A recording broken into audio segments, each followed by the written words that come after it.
2 நாளாகமம் அதிகாரம் 6. அப்பொழுது சாலமோன், காரிருளிலே வாசம் பண்ணுவேன் என்று கர்த்தர் சொன்னார் என்றும், தேவரீர் வாசம் பண்ணத்தக்க வீடும் நீர் என்றைக்கும் தங்கத்தக்க நிலையான ஸ்தானமுமாகிய ஆலயத்தை உமக்கு கட்டினேன் என்றும் சொல்லி, ராஜா முகம் திரும்பி இஸ்ரவேல் சபையார் எல்லாரையும் ஆசீர்வதித்தான். இஸ்ரவேல் சபையார் எல்லோரும் நின்றார்கள். அவன் சொன்னது, இஸ்ரவேலின் தேவனாகிய கர்த்தருக்கு ஸ்தோத்திரம். அவர் என் தகப்பனாகிய தாவீதுக்கு தம்முடைய வாக்கினால் சொன்னதை தம்முடைய கரத்தினால் நிறைவேற்றினார். அவர், நான் என் ஜனத்தை எகிப்து தேசத்திலிருந்து புறப்பட பண்ணின நாள் முதற்கொண்டு என் நாமம் விளங்கும்படி ஒரு ஆலயத்தை கட்ட வேண்டும் என்று நான் இஸ்ரவேலுடைய எல்லா கோத்திரங்களிலும் உள்ள வேறே யாதொரு பட்டணத்தை தெரிந்து கொள்ளாமலும் என் ஜனமாகிய இஸ்ரவேலின் மேல் அதிபதியாய் இருக்கும்படி வேறே ஒருவரை தெரிந்து கொள்ளாமலும் என் நாமம் விளங்கும் ஸ்தானமாக எருசலேமையும் என் ஜனமாகிய இஸ்ரவேலின் மேல் அதிபதியாய் இருக்க தாவீதையும் தெரிந்து கொண்டேன் என்றார். இஸ்ரவேலின் தேவனாகிய கர்த்தரின் நாமத்திற்கு ஆலயத்தை கட்ட வேண்டும் என்கிற விருப்பம் என் தகப்பனாகிய தாவீதின் மனதில் இருந்தது. ஆனாலும் கர்த்தர் என் தகப்பனாகிய தாவீதை நோக்கி, என் நாமத்திற்கு ஆலயத்தை கட்ட வேண்டும் என்கிற விருப்பம் உன் மனதிலே இருந்தது நல்ல காரியம்தான். ஆகிலும் நீ அந்த ஆலயத்தை கட்டமாட்டாய். உன் கர்ப்ப பிறப்பாகிய உன் குமாரனே என் நாமத்திற்கு அந்த ஆலயத்தை கட்டுவான் என்றார். இப்போதும் கர்த்தர் சொல்லிய தமது வார்த்தையை நிறைவேற்றினார். கர்த்தர் சொன்னபடியே நான் என் தகப்பனாகிய தாவீதின் ஸ்தானத்தில் எழும்பி இஸ்ரவேலுடைய சிங்காசனத்தின் மேல் உட்கார்ந்து இஸ்ரவேலின் தேவனாகிய கர்த்தரின் நாமத்திற்கு ஆலயத்தை கட்டி, கர்த்தர் இஸ்ரவேல் புத்திரருடனே பண்ணின உடன்படிக்கை இருக்கிற பெட்டியை அதிலே வைத்தேன் என்று சொல்லி, கர்த்தருடைய பலிபீடத்திற்கு முன்னே இஸ்ரவேல் சபையார் எல்லோருக்கும் எதிராக நின்று தன் கைகளை விரித்தான். சாலமோன் 5 முழ நீளமும் 5 முழ அகலமும் 3 முழ உயரமுமான ஒரு வெண்கல பிரசங்க பீடத்தை உண்டாக்கி அதை நடுப்பிரகாரத்திலே வைத்திருந்தான். அதின்மேல் அவன் நின்று இஸ்ரவேலின் சபையார் எல்லோருக்கும் எதிராக முழங்காற்படியிட்டு தன் கைகளை வானத்திற்கு நேராக விரித்து, இஸ்ரவேலின் தேவனாகிய கர்த்தாவே, வானத்திலும் பூமியிலும் உமக்கு ஒப்பான தேவனில்லை. தங்கள் முழு இருதயத்தோடும் உமக்கு முன்பாக நடக்கிற உமது அடியாருக்கு உடன்படிக்கையையும் கிருபையையும் காத்து வருகிறீர்.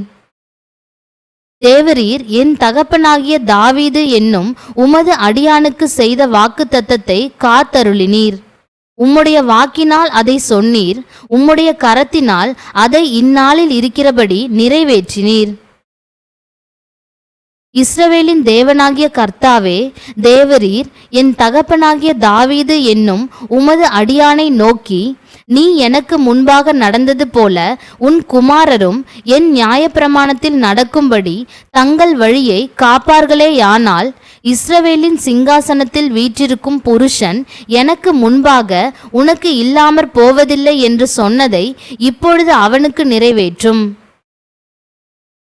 இஸ்ரவேலின் தேவனாகிய கர்த்தாவே, தேவரீர் உமது அடியானாகிய தாவீதுக்கு சொன்ன உம்முடைய வார்த்தை மெய் என்று விளங்குவதாக. தேவன் மெய்யாக மனுஷரோடே பூமியிலே வாசம் பண்ணுவாரோ? இதோ வானங்களும் வானாதி வானங்களும் உம்மை கொள்ளாதே. நான் கட்டின இந்த ஆலயம் எம்மாத்திரம்?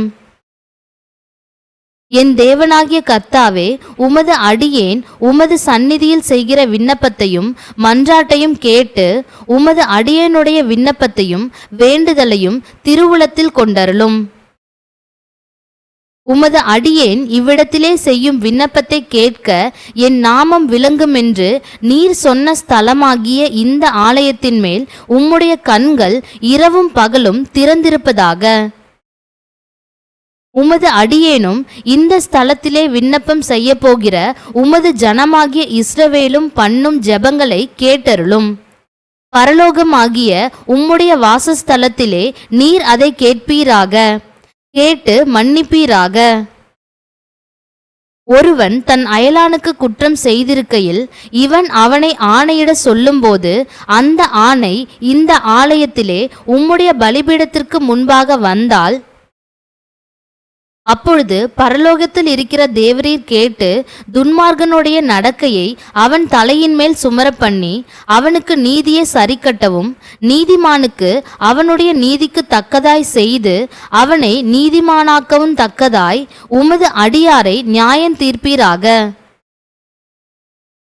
உம்முடைய ஜனங்களாகிய இஸ்ரவேலர் உமக்கு விரோதமாக பாவம் செய்ததின் நிமித்தம் சத்துருவுக்கு முன்பாக முறிந்து போய் உம்மிடத்திற்கு திரும்பி உம்முடைய நாமத்தை அறிக்கை பண்ணி இந்த ஆலயத்திலே உம்முடைய சந்நிதியில் விண்ணப்பத்தையும் வேண்டுதலையும் செய்தால், பரலோகத்தில் இருக்கிற தேவரீர் கேட்டு உம்முடைய ஜனமாகிய இஸ்ரவேலின் பாவத்தை மன்னித்து அவர்களுக்கும் அவர்கள் பிதாக்களுக்கும் நீர் கொடுத்த தேசத்துக்கு அவர்களை திரும்பி வர பண்ணுவீராக. அவர்கள் உமக்கு விரோதமாய் பாவம் செய்ததினால் வானம் அடைபட்டு மழை பெய்யாதிருக்கும் போது அவர்கள் இந்த ஸ்தலத்திற்கு நேராக விண்ணப்பம் செய்து உம்முடைய நாமத்தை அறிக்கை பண்ணி தேவரீர் தங்களை கிளேசப்படுத்துகையில் தங்கள் பாவங்களை விட்டு திரும்பினால்,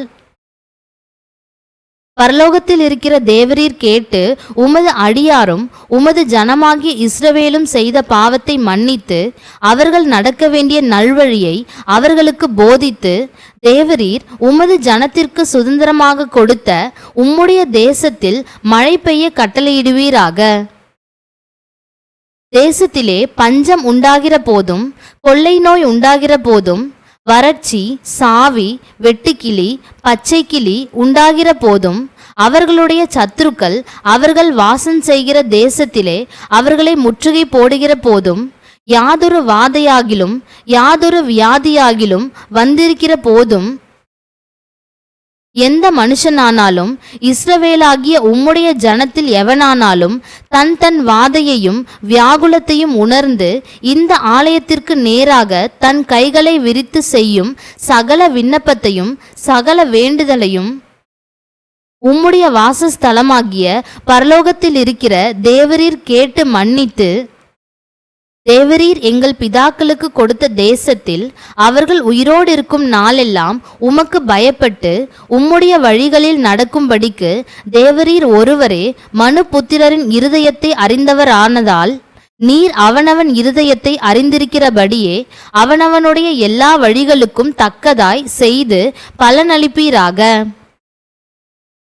உம்முடைய ஜனமாகிய இஸ்ரவேல் ஜாதி அல்லாத அந்நிய ஜாதியார் உம்முடைய மகத்துவமான நாமத்தின் நிமித்தமும் உம்முடைய பலத்த கரத்தின் நிமித்தமும் ஓங்கிய உம்முடைய புயத்தின் நிமித்தமும் தூர தேசங்களிலிருந்து வந்து இந்த ஆலயத்துக்கு நேராக நின்று விண்ணப்பம் பண்ணினால், உமது வாசஸ்தலமாகிய பரலோகத்தில் இருக்கிற தேவரீர் அதை கேட்டு பூமியின் ஜனங்கள் எல்லோரும் உம்முடைய ஜனமாகிய இஸ்ரவேலை போல உம்முடைய நாமத்தை அறிந்து உமக்கு பயப்பட்டு நான் கட்டின இந்த ஆலயத்திற்கு உம்முடைய நாமம் தரிக்கப்பட்டதென்று அறியும்படிக்கு அந்த அந்நிய ஜாதியான் உம்மை நோக்கி வேண்டிக் கொள்வதின்படியே தேவரீர் செய்வீராக.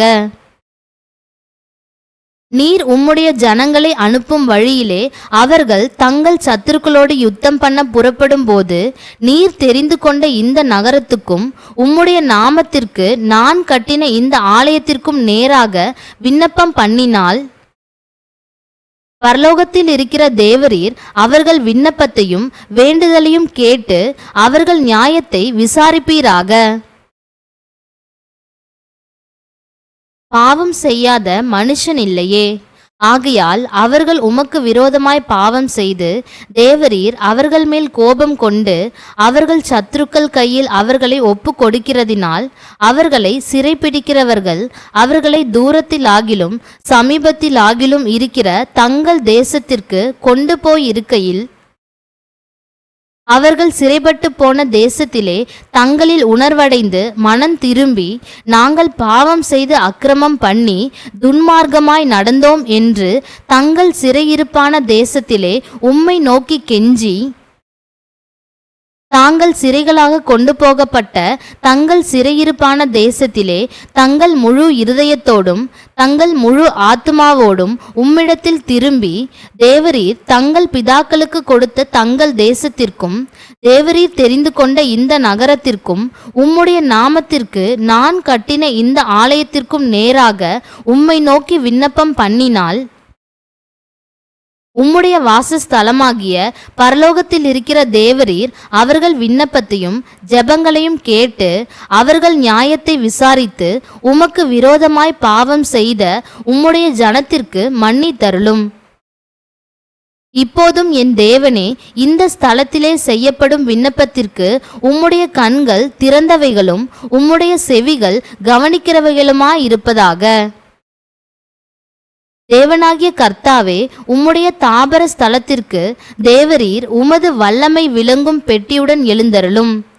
தேவனாகிய கர்த்தாவே, உமது ஆசாரியர் இரட்சிப்பை தரித்து உம்முடைய பரிசுத்தவான்கள் நன்மையிலே மகிழ்வார்களாக. தேவனாகிய கர்த்தாவே, நீர் அபிஷேகம் பண்ணினவனின் முகத்தை புறக்கணியாமல் உம்முடைய தாசனாகிய தாவீதுக்கு வாக்குத்தத்தம் பண்ணின கிருபைகளை நினைத்தருளும் என்றான். அதிகாரம் 7.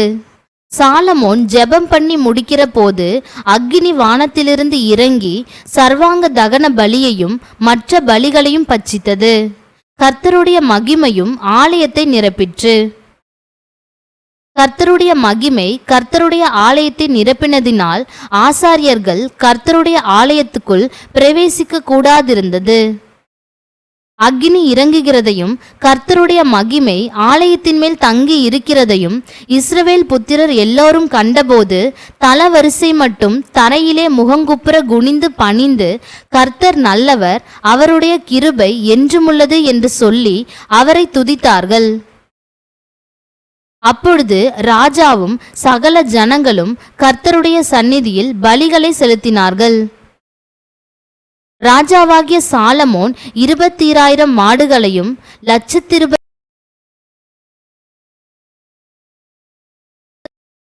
ஜனங்களும் தேவனுடைய ஆலயத்தை பிரதிஷ்டை பண்ணினார்கள். ஆசாரியர்கள் தங்கள் பணிவிடைகளை செய்து நின்றார்கள்.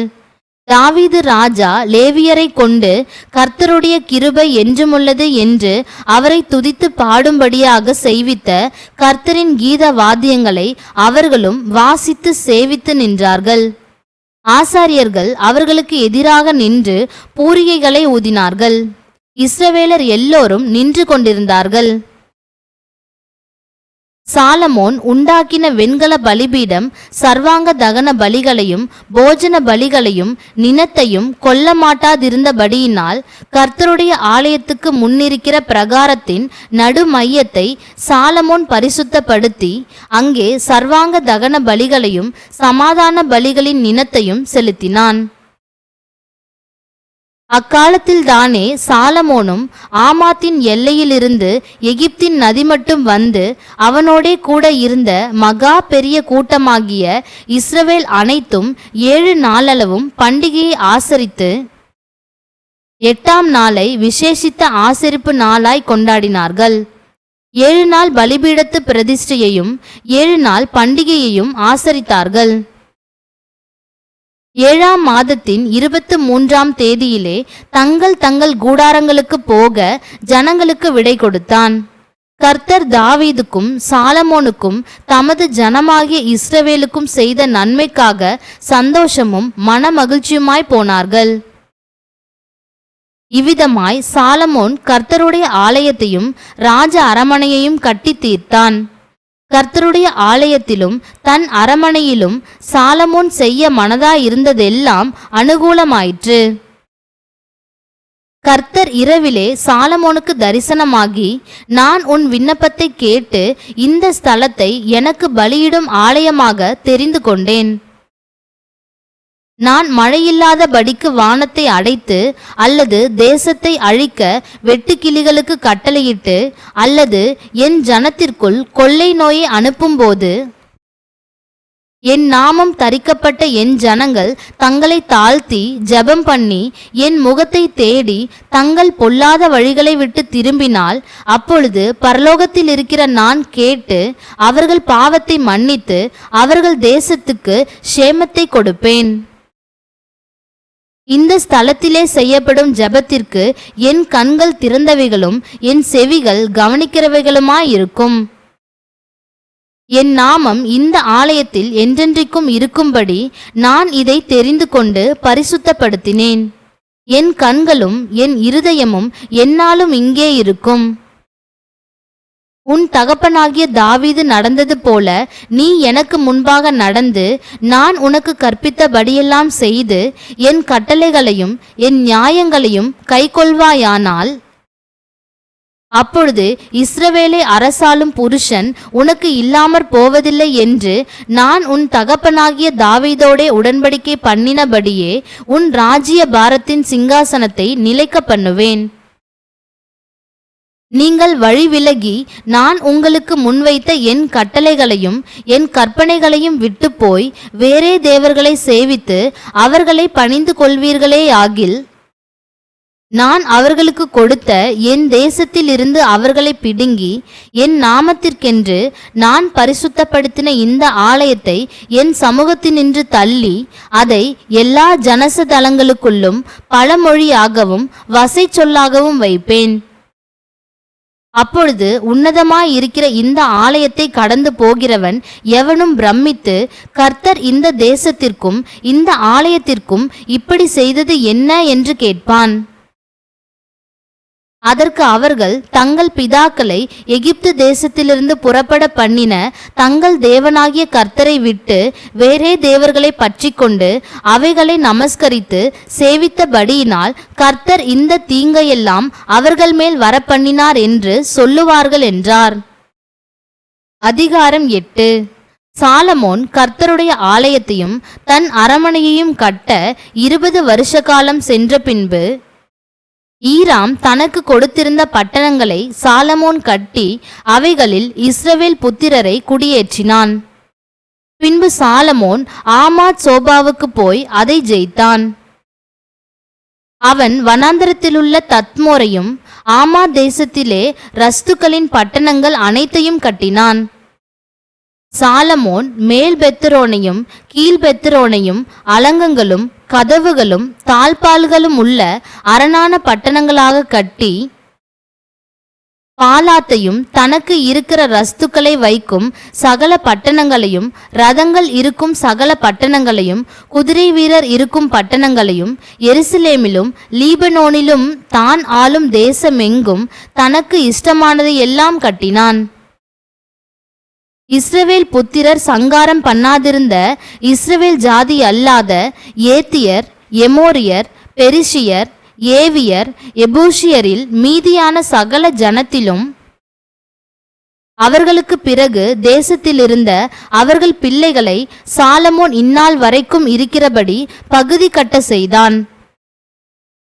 இஸ்ரவேல் புத்திரரில் ஒருவரையும் சாலமோன் தன் வேலையை செய்ய அடிமைப்படுத்தவில்லை. அவர்கள் யுத்த மனுஷரும் அவனுடைய சேர்வைக்காரரின் தலைவரும் அவனுடைய ரதங்களுக்கும் குதிரை வீரருக்கும் தலைவருமாயிருந்தார்கள்.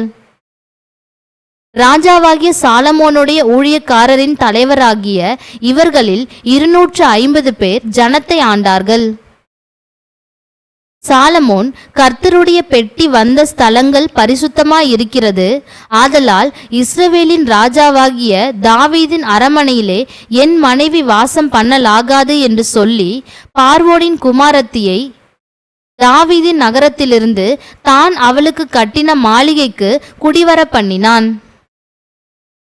அது முதற்கொண்டு சாலமோன் தான் மண்டபத்திற்கு முன்பாக கட்டியிருந்த கர்த்தருடைய பலிபீடத்தின் மேல் ஒவ்வொரு நாளின் கட்டளைக்கு தக்கதாய் மோசேயுடைய கற்பனையின்படியே ஓய்வு நாட்களிலும் மாத பிறப்புகளிலும் வருஷத்தில் 3 தரம் ஆசரிக்கிற பண்டிகைகளாகிய புளிப்பில்லாத அப்ப பண்டிகையிலும் வாரங்களின் பண்டிகையிலும் கூடார பண்டிகையிலும் கர்த்தருக்கு சர்வாங்க தகன பலிகளை செலுத்தினான். அவன் தன் தகப்பனாகிய தாவீதுடைய பிரமாணத்தின்படியே ஆசாரியர்கள் தங்கள் தங்கள் ஊழியத்தை செய்யும் வகுப்புகளையும் லேவியர் ஒவ்வொரு நாளின் கட்டளைப்படியே துதித்து சேவித்து ஆசாரியருக்கு முன்பாக தங்கள் ஊழியத்தை செய்யும் முறைகளையும் வாசல் காப்பவர்கள் ஒவ்வொரு வாசலில் காவல் காக்கும் வகுப்புகளையும் நிற்க பண்ணினான். தேவனுடைய மனுஷனாகிய தாவீது இப்படி கட்டளையிட்டிருந்தான். சகல காரியத்தையும் பொக்கிஷங்களின் காரியத்தையும் குறித்து ராஜா ஆசாரியருக்கும் லேவியருக்கும் கொடுத்த கட்டளையை விட்டு அவர்கள் விலகாதிருந்தார்கள். இப்படியே கர்த்தருடைய ஆலயத்துக்கு அஸ்திபாரம் போடப்பட்ட நாள் முதல் அதை முடிக்கும் மட்டும் சாலமோனின் வேலையெல்லாம் நடந்தேறி கர்த்தருடைய ஆலயம் கட்டி தீர்ந்தது. பின்பு சாலமோன் ஏதோம் தேசத்து கடல் ஓரத்தில் இருக்கும் எசியோன் கேபேருக்கும் ஏலோத்துக்கும் போனான். அவனுக்கு ஈராம் தன் ஊழியக்காரர் முகாந்தரமாய் கப்பல்களையும் சமுத்திர யாத்திரையில் பழகின வேலையாட்களையும் அனுப்பினான். அவர்கள் சாலமோனின் வேலைக்காரரோடே கூட ஓப்பீருக்கு போய் அங்கே இருந்து 450 தாலந்து பொன்னை ஏற்றி ராஜாவாகிய சாலமோனிடத்தில் கொண்டு வந்தார்கள். அதிகாரம் 9.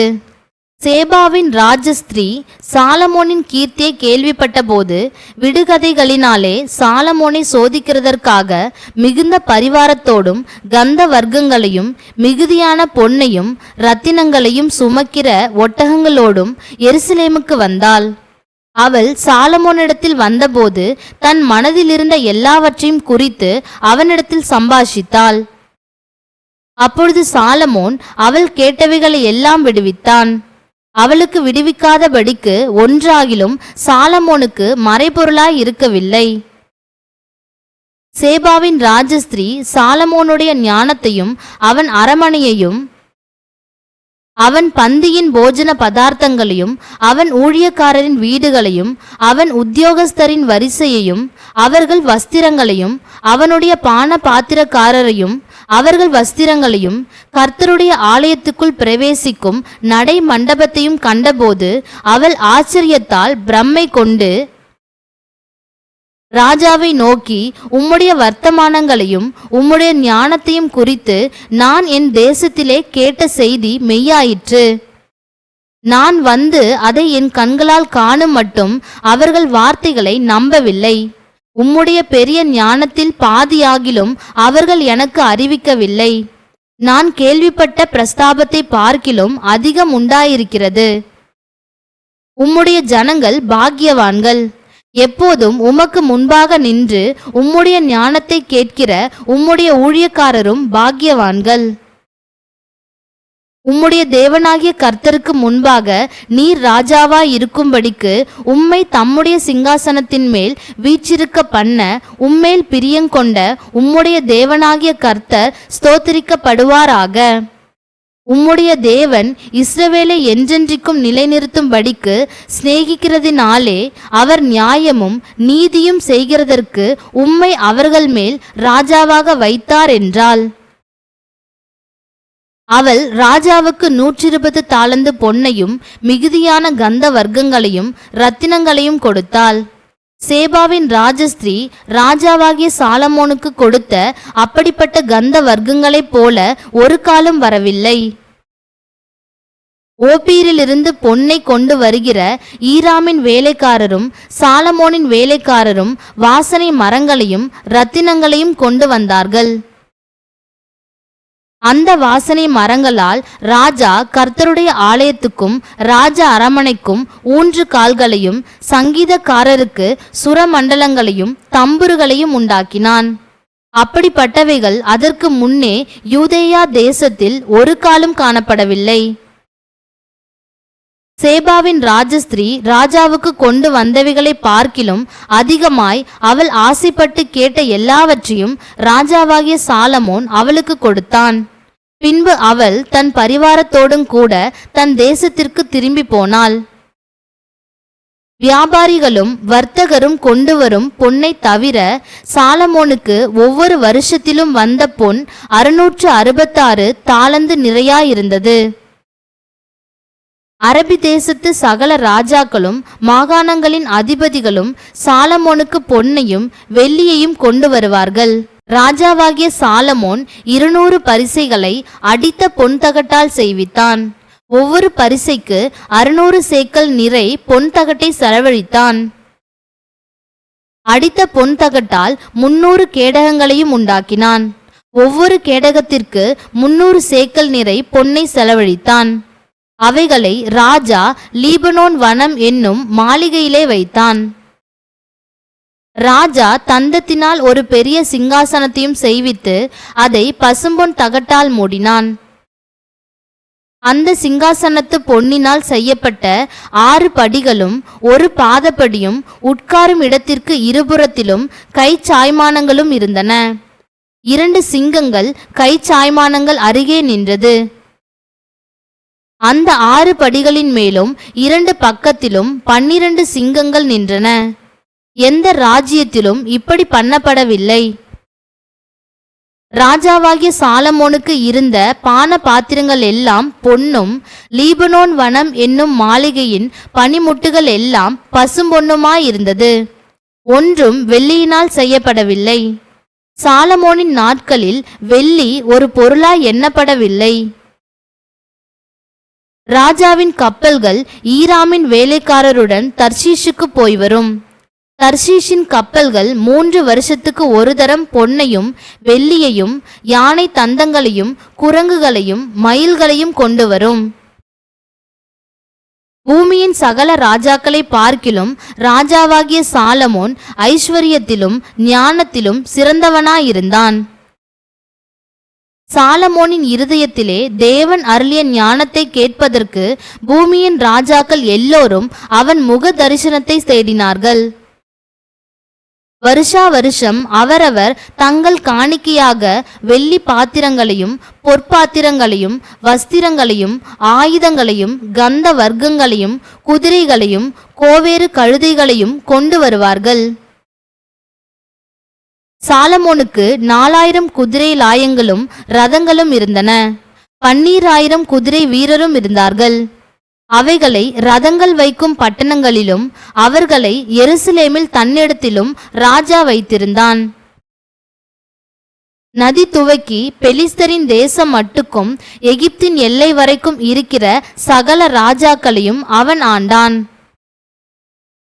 எருசலேமிலே ராஜா வெள்ளியை கற்கள் போலவும் கேதுரு மரங்களை பள்ளத்தாக்குகளில் இருக்கும் காட்டத்தி மரங்கள் போலவும் அதிகமாக்கினான். எகிப்திலும் மற்ற தேசங்களிலும் இருந்து சாலமோனுக்கு குதிரைகள் கொண்டு வரப்பட்டது. சாலமோனுடைய ஆதி அந்தமான மற்ற நடபடிகள் தீர்க்கதரிசியாகிய நாத்தானின் புஸ்தகத்திலும் சீலோனியனாகிய அகியா எழுதின தீர்க்க தரிசனத்திலும் நேபாத்தின் குமாரனாகிய யெரொபெயாமை குறித்து ஞானதிருஷ்டிக்காரனாகிய இத்தோ எழுதின தரிசனங்களிலும் அல்லவோ எழுதியிருக்கிறது. சாலமோன் எருசலேமிலே இஸ்ரவேலை எல்லாம் 40 வருஷம் அரசாண்டான். பின்பு சாலமோன் தன் பிதாக்களோடே நித்திரையடைந்தான். அவனை அவன் தகப்பனாகிய தாவீதின் நகரத்தில் அடக்கம் பண்ணினார்கள். அவன் ஸ்தானத்திலே அவன் குமாரனாகிய ரெகொபெயாம் ராஜாவானான். அதிகாரம் 10.